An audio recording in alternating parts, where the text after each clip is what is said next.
ô nó tốt khởi đại đó nó cái sự đại nó nhỏ hộ khó chua hứ nó có thể đứt tia luôn cái sự đại nó nhỏ khó chua thế này nó chưa để nó có thể đứt tia luôn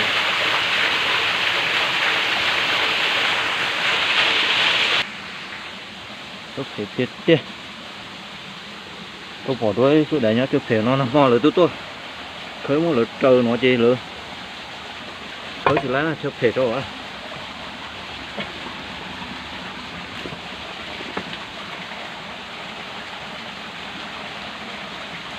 cái cỏ này nó cho tốt khởi này cái chỉ sai không chắn à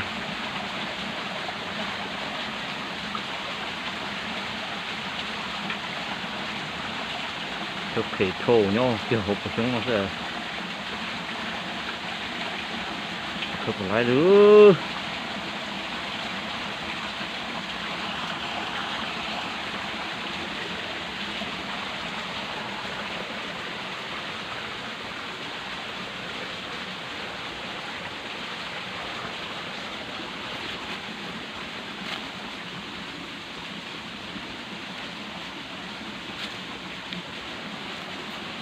mong của tôi mỗi này đây lỡ mà tuột phần lụt trên nó thôi một cái mỗi đây lỡ tuột phần lụt trên nó tuột đâm vòi thằng nó thôi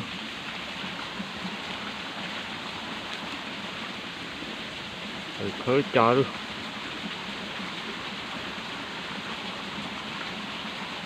nó chấp thế thôi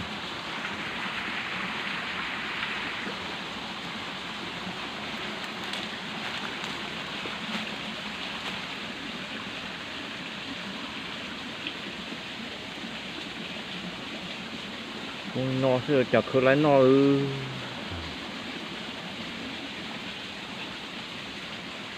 đấy cho chi nó hết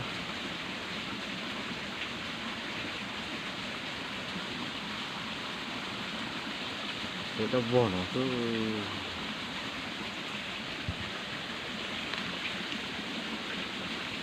cái món này rồi từ lỡ tuôn có chống nó luôn cái chân kia nó cái này cái được khơi chở thì tốn no được không no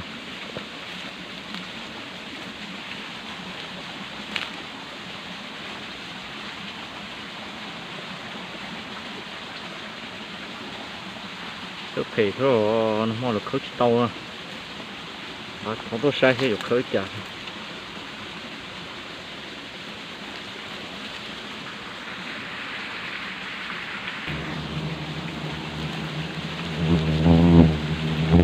chống thô đó rồi có thể thôi được khơi chả đấy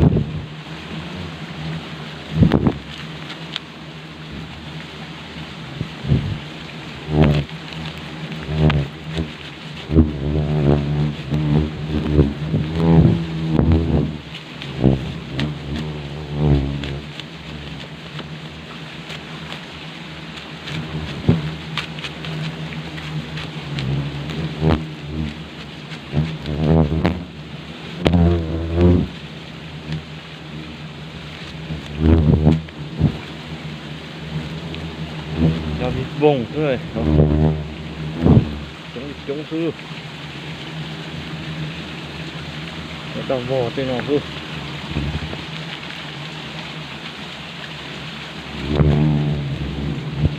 cứ dùng cái móc khơi cái móc này cho tua chống chụp thể đồ thì thay nó rất là ít chưa mà thay đồ này sao đây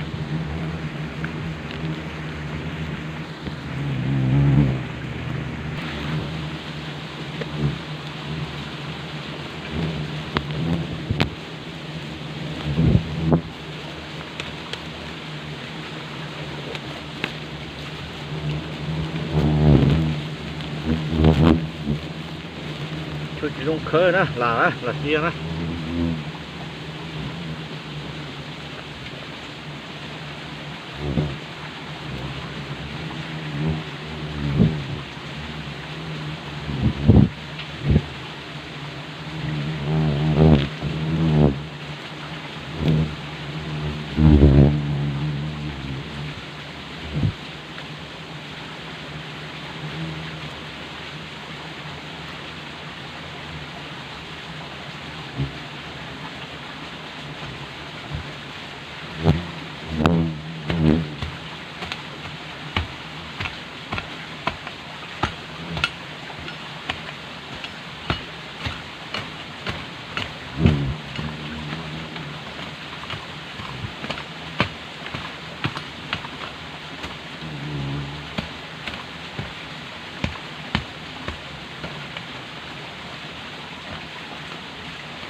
Thức thể thôi ơi. Thức lại nữa.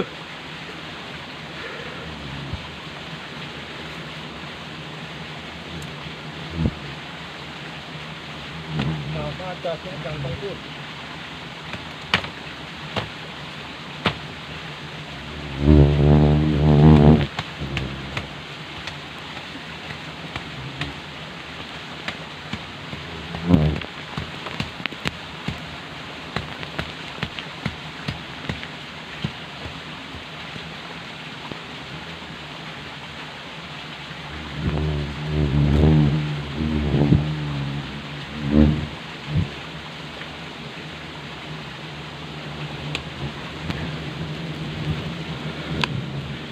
Dùng đi no chứ gì, tố no đi đó. Thức thể một no. Nó hoặc cá hoặc bộ sống chứ đó.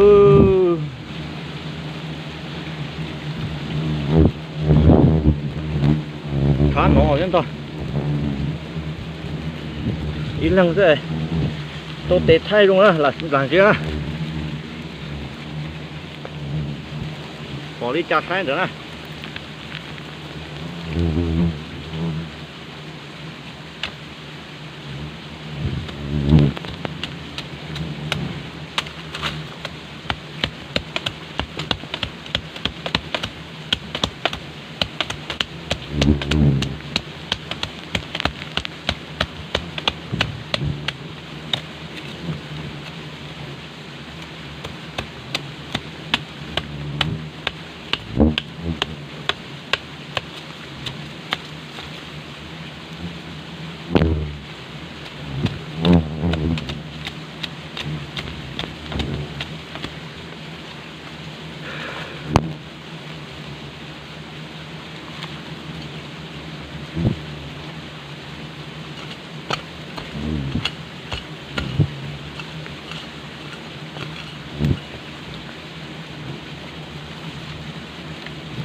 Dùng đi no cái gì.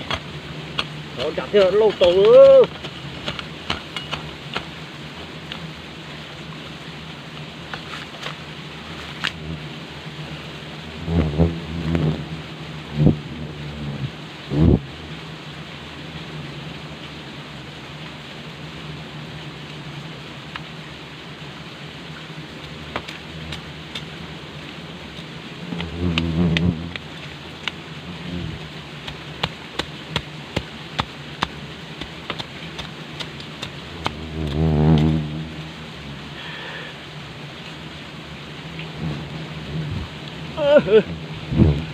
Có cái kia nữa.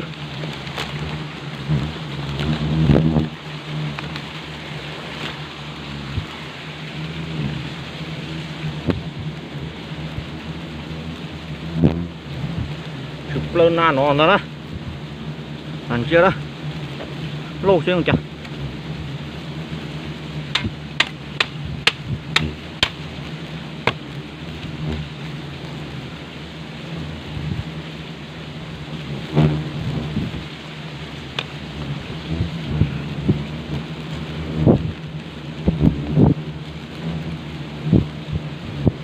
Cho chân là sao lần chưa đó.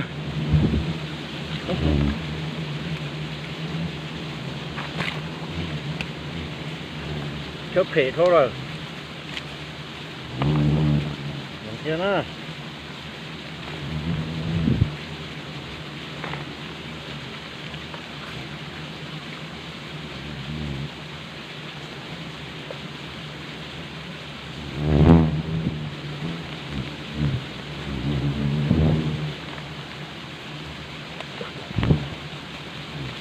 Lâu lọt sẽ không chả ra. Không lọt ra.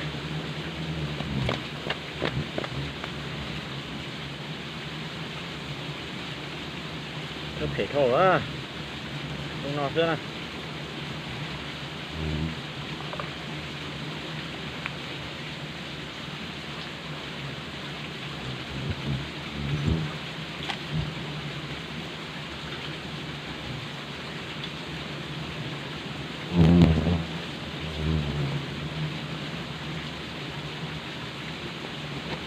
lại nó chỉ nó làm trong thứ một này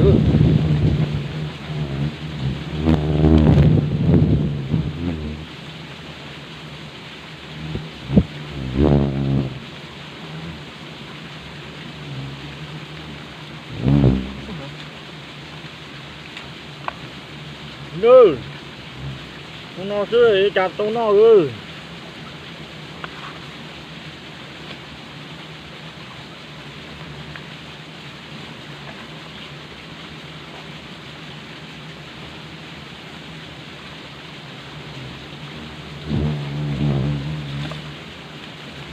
lâu chùa ấy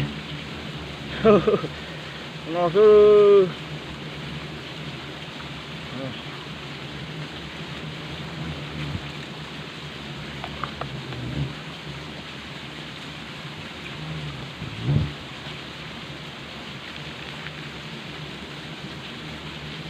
này chụp thể thôi, lâu rồi nó này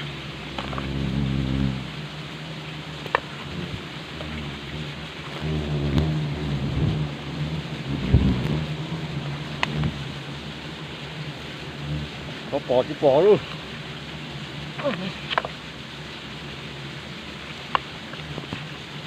nè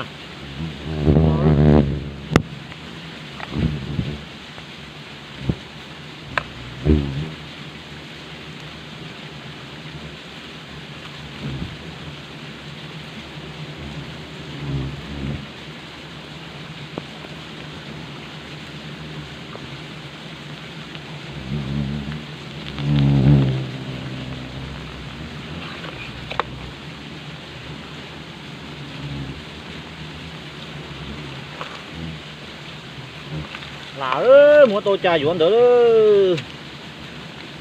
không có tiền nữa cái bờ đó rồi chơi xóa hợp thể mà không có tiền nữa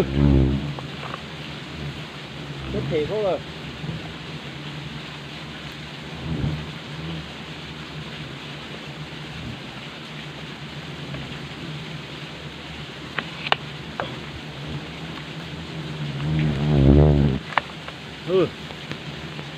đập bầu thôi có thể có nó là lại ở chỗ đây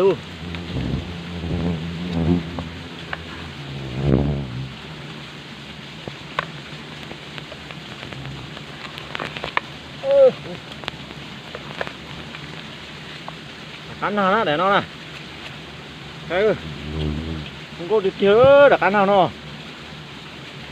mà là thôi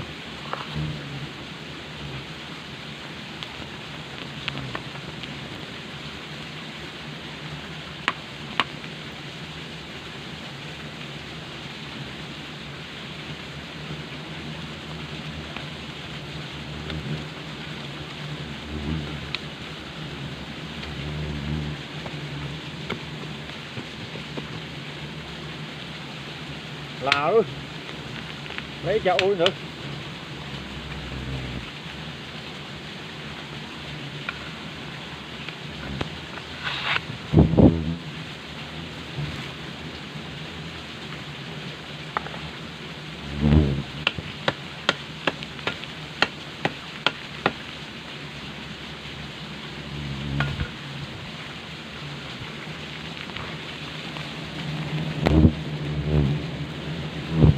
lúc họ chơi trong nó đồ hồ chứ hộp bộ sống đi hộp bộ sống ra khởi từ lại đây lúc nào sẽ đó lúc họ cũng lâu lại ô thì khó đến nào nhổ nó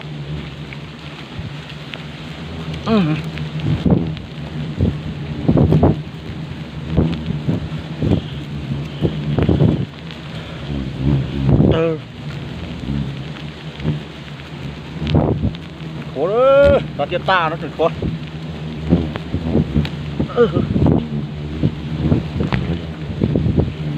nát từ ô chỗ chạy ta nó thối cha cái liền luôn tí thôi muốn nhô thôi lão nó khô tạt ta thứ và cừ thứ đó thì thứ thể thôi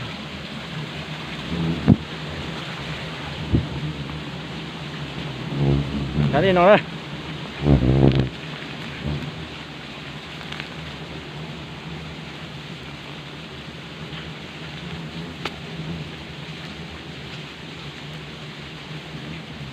không có cừ chưa nào đập bầu nói cho nào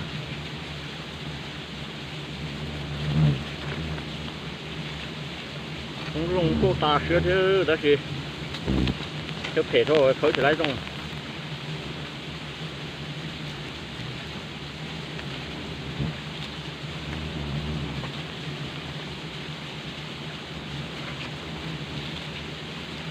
ôi ôi chàng ca ơi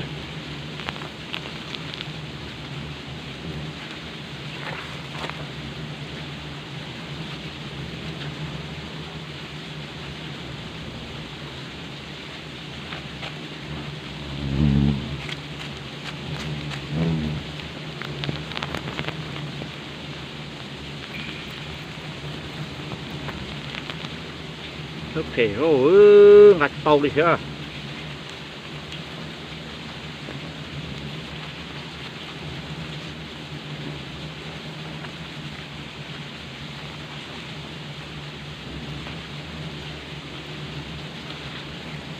ngắt tà thế chưa đâu thôi rồi ngắt ta là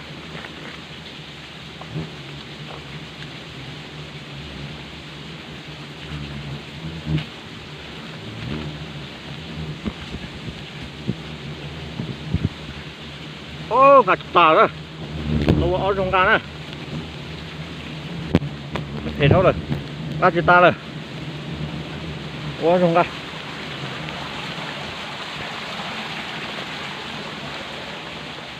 trời lúc nó sẽ ôi chẳng ga lấy một phần đá rồi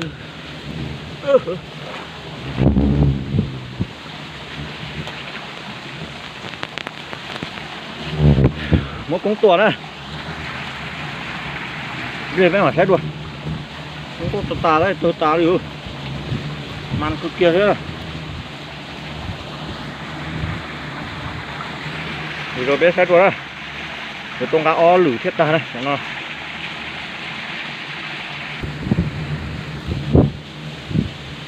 có thể tiếp theo nhưng đây còn nó là bơ hố nè nó bơ sủi ta chua thế sủi ta chua thôi nhưng đây còn nó là bơ hố thế nào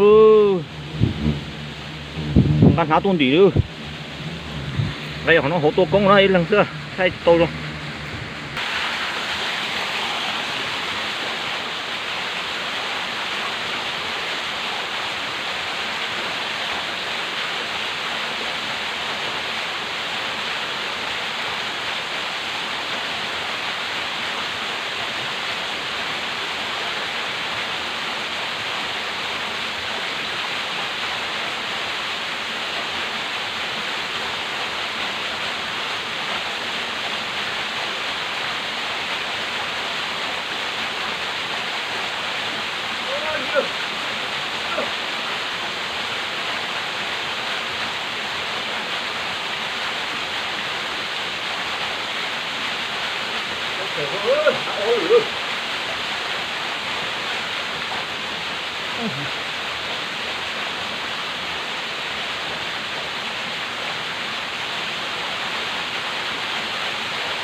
cá chứa mặn cực kỳ nhá, không được bao lò nữa,